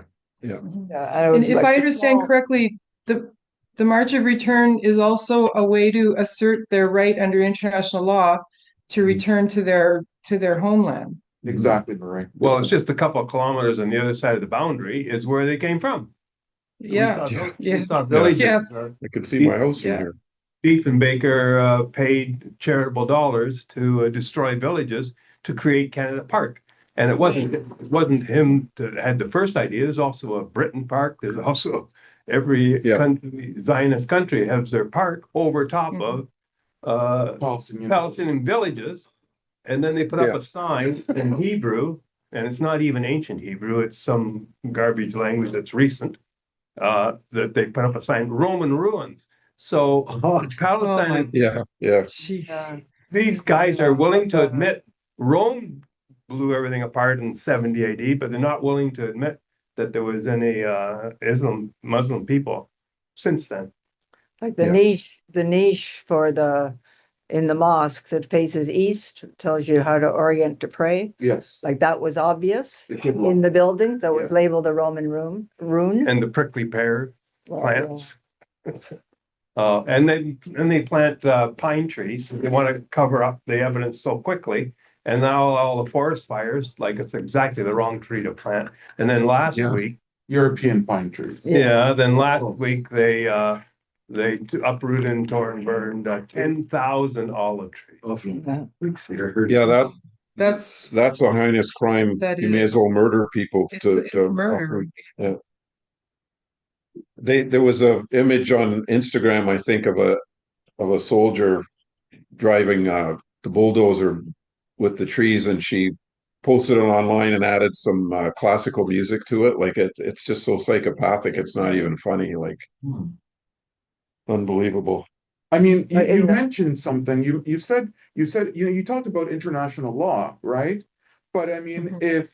if the countries that instituted this international law, right? And I say international law with air quotes because I don't believe in international law, right? I don't believe it ever existed. I believe in the law of the jungle because that's always the way it is. But if I mean, you say international law, but if the countries that instituted this international law, right, don't believe in it, Mhm. right? They're the ones that instituted it. They're the ones that created it, right? But if they're not willing to enforce it, they simply don't care about it. I mean, That's why right. Exactly, yeah. there is no international law, is there?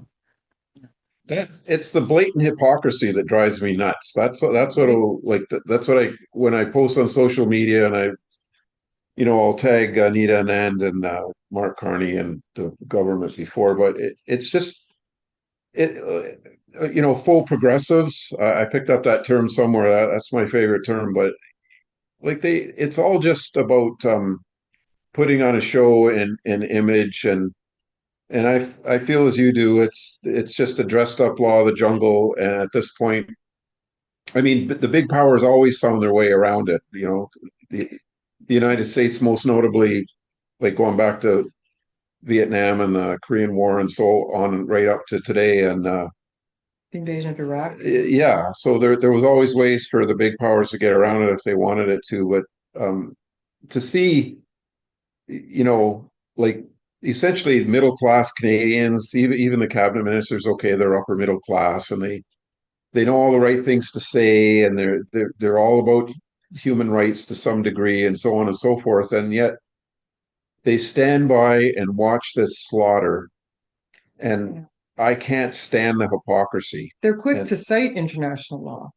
They'll talk about the rule of law and blah blah blah, and but not now. there can't be a more stark comparison than the way they treat the conflict between Ukraine and Russia and what they're allowing Israel to get away with.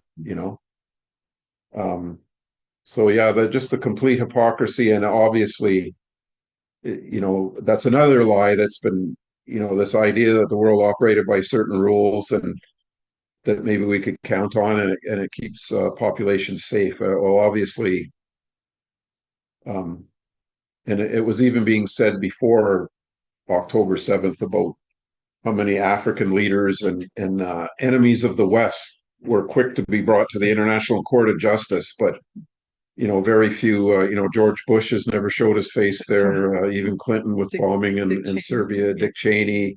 The list goes on and on, right, about Western war criminals that will never see a trial at the International Criminal Court. So, yeah, the whole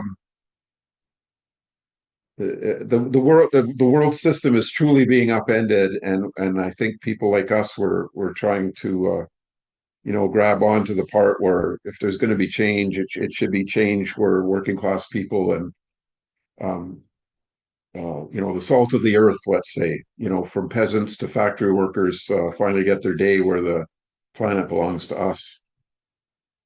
That's the real struggle. Go ahead, Dale. That was brilliant. I totally agree with you, Paul.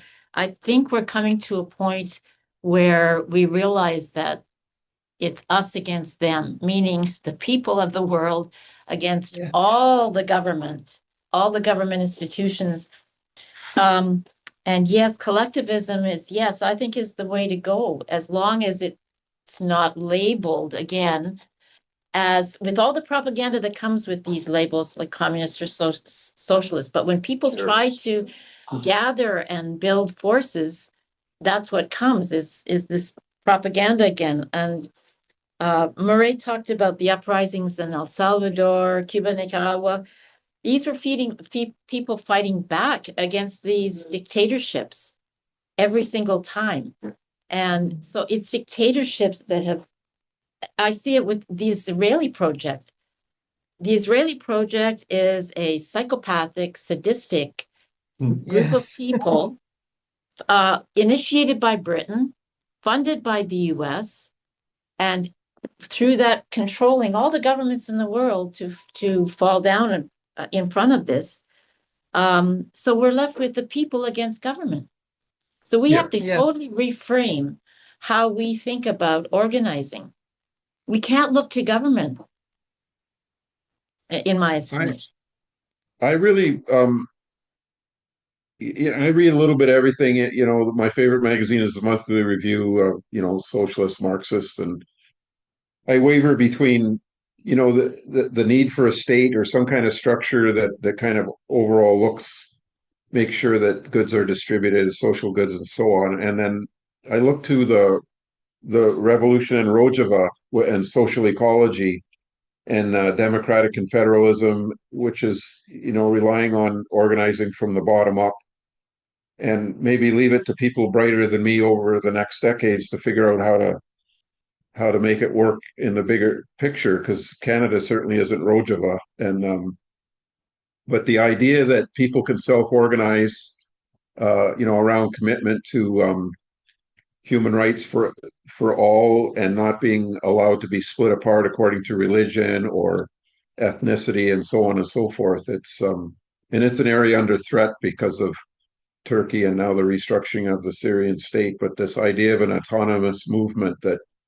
does exactly that. It challenges the idea of the state, but also organizing in a way from what would be local assemblies on the way up, and organizing in a way that defeats patriarchy, especially. So, it's just taking apart this whole colonial mentality of the reality of Canada as a settler state. I mean, that's where we have to start here in Canada, is that we're living on stolen land, and we've benefited from it and gained huge wealth from it, and we've never properly recognized that or made reparations and so on and so forth. And then how can we, from there, then go to building a society where people's needs are recognized and met and decided on democratically by the people themselves, self-management.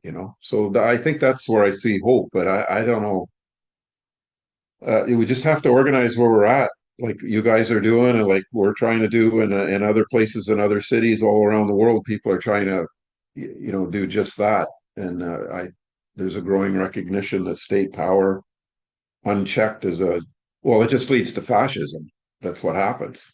And economic inequality. I think once economic inequality is at the heart of it all, that's where sooner or later there'll be, like, fascism will rear its head, which is, I think, what we've seen in the last 40 years, growing economic inequality, and then a turn to strong leaders and so on and so forth.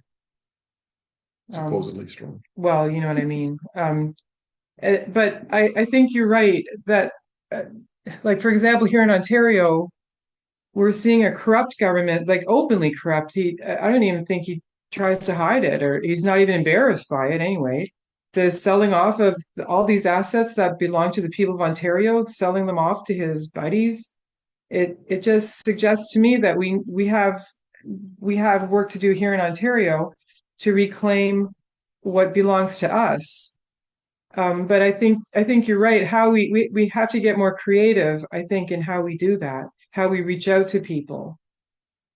That in some ways it's a daunting task, but in other ways it's very interesting, because there's all kinds of things that we could do. All kinds of things are possible.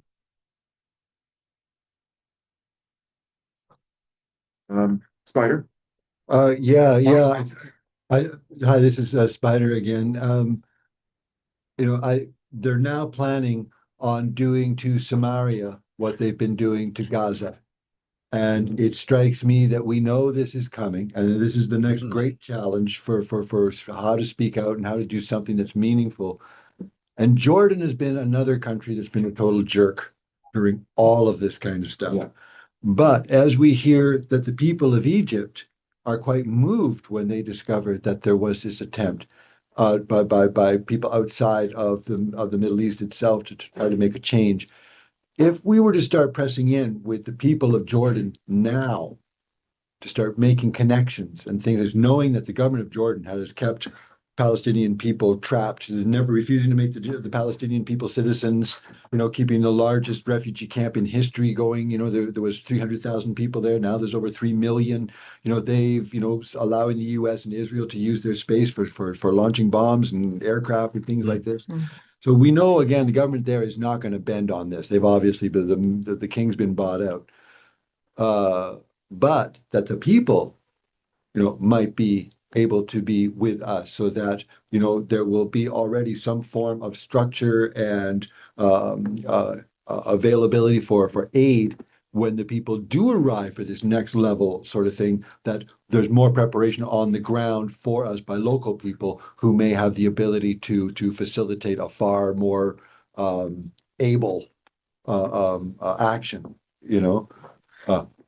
I used to work with Greenpeace, and when Greenpeace finally got it through their heads that you can't come into a community, tell everybody how everything's going to be, do your thing, and then leave, you just basically leave behind a mess, right? And so when they start discovering, no, before we do anything, we send people into the community. They live there for 6 or 7 months. They start talking to the local agencies who invite them in first of all. A whole different way, and so much more effective. I think we're looking at the same kind of thing where that we know that we can do this. All the organizing and all that kind of, that's possible. But to discover that the Egyptian people had no idea, and of course they didn't. It's a military state, right? Oh yeah, That's right. Yeah. So heavily controlled social media. Yeah.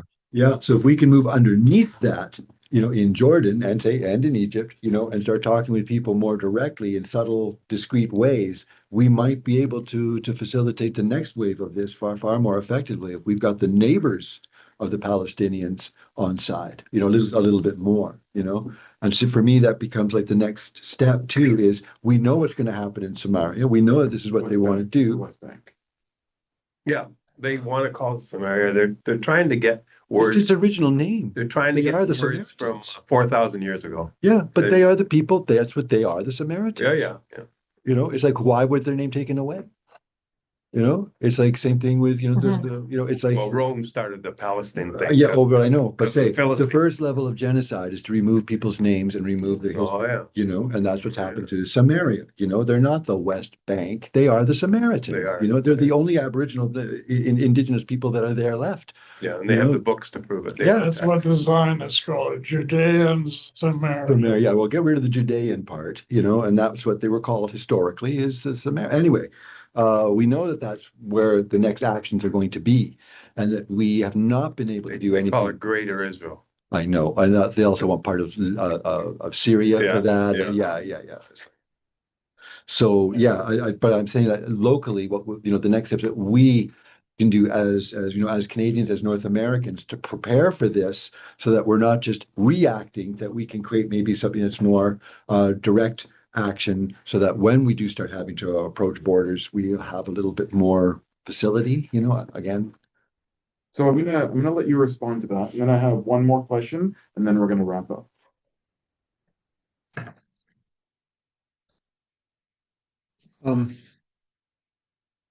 Well, I'm always I think, yes, we should be ready for what's going to happen there. What appears to happen there, yeah. And I think too. Well, I don't know. I think your analysis that it's people against governments. I think that's what the future holds. That's the moment that we're in, really. So we would have to work with the people who live there. Yeah. How you do that? Yeah, I mean, obviously Israel's the Zionist project is now taking advantage of world inaction, and they want southern Lebanon. They've got parts of Syria. The Israelis the army's almost at I struggle with that too. I'm so used to saying Israel, but it's the Zionist entity. Yeah. Damascus is not that far away from the Zionist border. So I think all these other Arab states are, especially Jordan and Egypt, are so integrated into the EU, NATO, US order that they they're not going to they're not going to do any. They just want the whole Palestinian thing to go away. I think they actually hope that as long as they don't send them across the borders, they're they're fine with whatever is going to happen, and that just makes it all go away, which is a horrible thing to contemplate. That's exactly. Lebanon is Speaking of Lebanon is Palestinian, completely destabilized. So this is why it's going to take an international effort at that level, to stop the further Zionist expansion, and then how do we make? I guess that's how Mireille and I started talking. How do we make people to people contact? Yeah. And then we saw this opportunity to go and do exactly that, but in a kind of a weird way. So and I think our friend knew her that has family in Jordan. She really gave us an eye opener when her family talked to her, because when she left Egypt, she went to Jordan and was supposed to meet family and her father there, but they were urging her to just stop. Yeah, they were fearful for their own position in Jordanian society, that her activity, at least this is the way they were putting it to her, but there was some real pressure from her family to just you could really it could really cause problems for us. And when you see that network of it was just a brief glimpse of that kind of network of family and acquaintances and business people and so on and so forth that have the most to lose with directly confronting the politics of the region. And in fact, the organizers for the global march to Gaza that we were part of came under fire from activists in Egypt, because they were fearful that we were going to make life more difficult for them, which I think did happen and probably continues to do so. And they thought it was just like, who are you to come in on our territory? And just like, I guess, similar to what you were explaining about Greenpeace, like you people are outsiders coming in and kind of leaving us exposed, and we can't really do anything to support you openly, because we're the ones that are going to get sent to prison and disappeared. So just making which is why they don't want any of these actions. And for instance, God knows what will happen to this latest flotilla, why they don't want these things to occur, because it's literally ordinary global citizens of conscience making contact with other ordinary citizens and showing solidarity with them in a real way. And these states just can't have that. They just literally can't have it happen. I think what I was trying to say was we need to take the lead of the people who live there, because they're the ones who have to live with the repercussions. So making connections with those people in whatever way we can, that would be the key. Go ahead. We were billeted in Betsier for a week, and he said the best thing you can do is to go back to Canada and tell our story. Yeah. Right. Yeah. I will say this though, Paul and Mireille, as a Palestinian, okay, those Egyptian activists that told you to go home though, right? Just like, they've been living off the fact,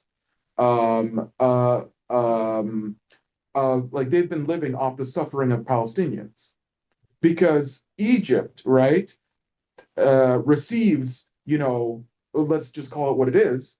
They receive bribes from these Western governments to keep Gaza starving, right? So these Egyptian activists, right, or whatever you want to call them, these Egyptian they were police. Sorry. The activists that live in Egypt that say they're. Oh, I'm sorry. Sorry. Yeah. Well, no. What I'm saying is that these Egyptian activists, if they want to call themselves activists, they're failures. Number one, they are failures, right? So them to tell you that you should go back to your country, right, is they should shut their mouths. Number one. Number two, they've been living off the destruction and the starvation of Gaza for countless years, because Egypt is paid to keep Gaza as a concentration camp. And this was Yes. way before October 7th. Way before. Yeah.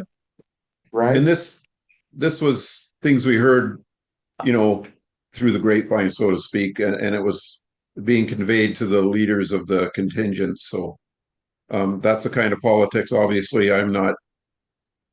I can't have an opinion because I'm not from there. But it just was a little bit of insight that no matter what you do, especially when you go into another country, and it's going to be fraught with all kinds of unforeseen issues. And I take what you're saying to heart, because it's I can't imagine what it's like to try to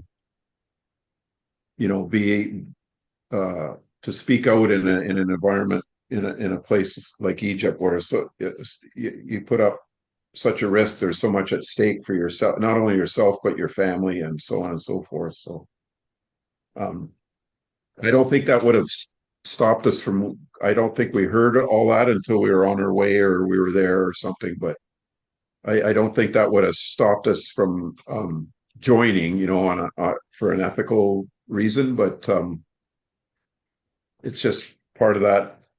When you take an action, all kinds of fallout's going to. And but I thought we thought that our motives were pure, and certainly didn't mean to cause any problems for people that lived in Egypt.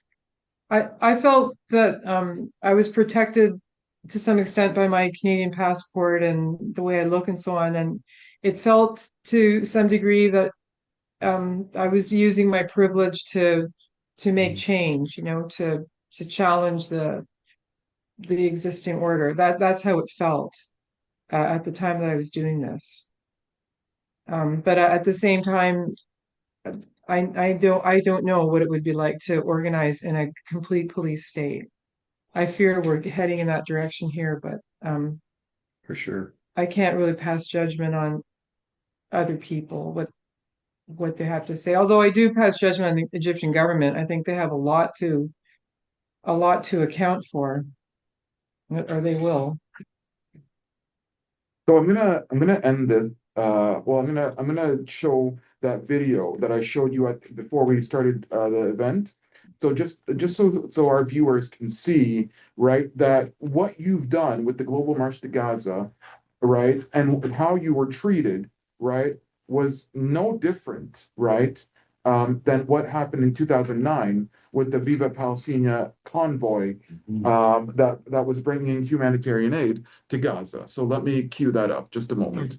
Go ahead. And then just before you put it on, I apologize. I have to run, and Mireille will stay. And I want to thank you, Adnan and David, and everybody in Sudbury for letting us come on and speak. And I got so much out of this conversation. We'll simply have to keep in touch and stay in touch for actions and so forth. So thanks very much, and I apologize. I got to run. No, we've run longer than I wanted to, honestly. It's my fault. That's fine. Thanks a That's the lot, way it Paul. goes. It's been a good conversation, though. Yes, for sure. Okay, but I'll stay. So let me just cue this video up. Just a moment, please, and thank you. Let me bring this up here. Go. Just a moment here. Okay.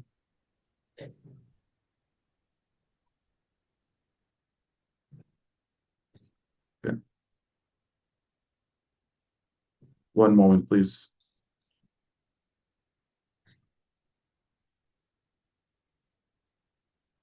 What the Egyptian government decided to do is effectively impound all material aid except for medicines or something that they can consider to be of medical value to the Palestinians. That means that all the building tools that have been brought, all the clothes, blankets, tents, things to help people rebuild their shattered lives, even children's toys, been forbidden to go through to Gaza. We just heard from someone on the convoy, that children saved up their own pocket money back in the UK to deliver their presents, because look at the presents from one child to another across the world, and even those have been forbidden. And here's an example of one of the vans that's in our convoy being stripped. This woman that's in the back of that van has drove all the way here herself on her own in that van with all that aid. And the Egyptian government is now taking it out. Do not know where they're going to be going with it. Most likely, this is going to be the payoff to the soldiers and military that can stand at every 50-meter point. They'll get it all.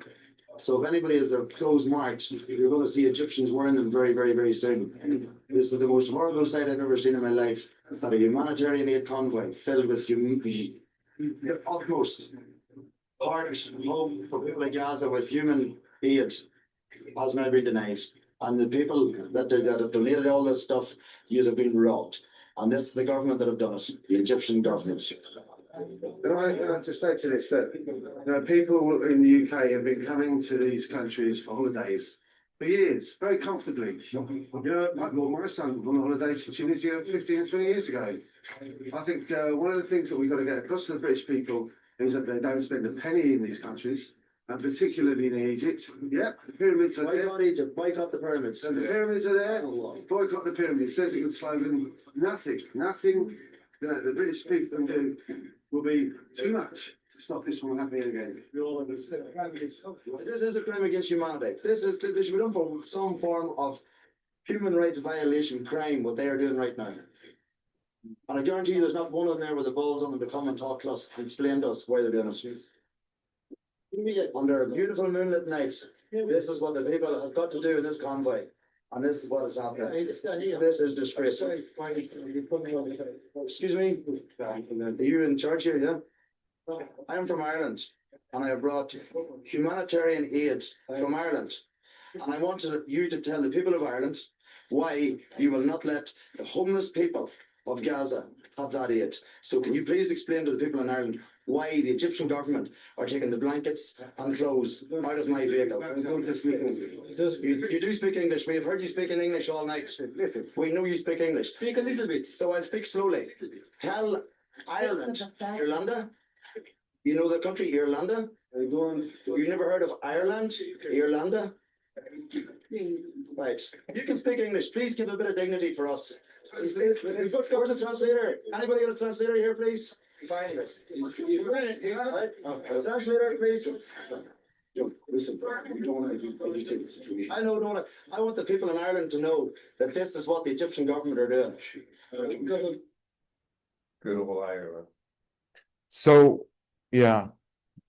So I guess my point is, I want to make it clear to everyone that while the government is very much the enemy of the Palestinian people, right? The Egyptian people also have a part to play, and the Egyptian people and the Egyptian government have been getting fat off the bribes they've been paid to see to the destruction of Gaza. That was my point. I think that we should make a distinction between the Egyptian government and the ruling classes in Egypt and millions and millions of ordinary Egyptian people. That's all I got to say. Okay. For that little restaurant they were at with the placemat, it said "Free Palestine." Yeah. I think that's an important distinction to make everywhere right now. The people of the world stand with the Palestinians. The governments of the world stand with war criminals, I think. Yep. Mireille, I guess to wrap this up, what advice would you give us, or what have you learned from your experience and like on this global march to Gaza? What are you what would you like people to know? Well, I think it's very important that we not stop talking about the genocide. I think we have to continue to talk about it and to make sure that it doesn't get it doesn't get dismissed somehow. That it's very important that we continue to have our eyes on Gaza and that we insist that this genocide does not continue. I would say that that's important. I think what we've learned, what we've all learned, is that there is this great division between the people and the ruling classes and governments who are in collusion, of course. So our work is then to recognize that our strength is in numbers, and that the more we continue to advocate for Palestinians, the more success we'll have. At least that's what I hope. I can't predict the future, but that's what I'm hoping anyway. We can't stop talking about the genocide now. We have to continue. Hopeless as you may feel, or as difficult as it may seem, hopelessness, I think, is what they want us to feel. They want us to give in and say, well, there's nothing we can do. But clearly there's a lot more we can do. Those people are getting on boats. They're dock workers in Italy are not going to do their jobs. I think there's still more that we can do. This is what I mean by the moment calls for creative responses. We can't maybe do things the way we used to do. I like the way you worded that earlier. We have to reframe the way we see organizing. And we're seeing people rise to the occasion. Thank you so much for your, yes, thank you, Mireille. I want you apologize to Paul. We were supposed to go till 2. We've gone to 2:18. Oh, it's fine. So I mean, it was just I have 1,000 questions written, and we could go all day, but we're not going to. But thank you so much for you and Paul's insights. They've been invaluable. Thanks for having us. We really appreciated having this invitation, and we really admire what you're doing in Sudbury. I think it's well done. Excellent work you're doing. Yeah. Thank you so much. I mean, it was our pleasure and our honor to host you guys. So thank you so much. Well, thank you, and we'll do it again sometime. Absolutely. Okay, great. Have a great day, Mireille. Thank you so much. Thanks, you too. Thanks. Bye-bye. Bye-bye.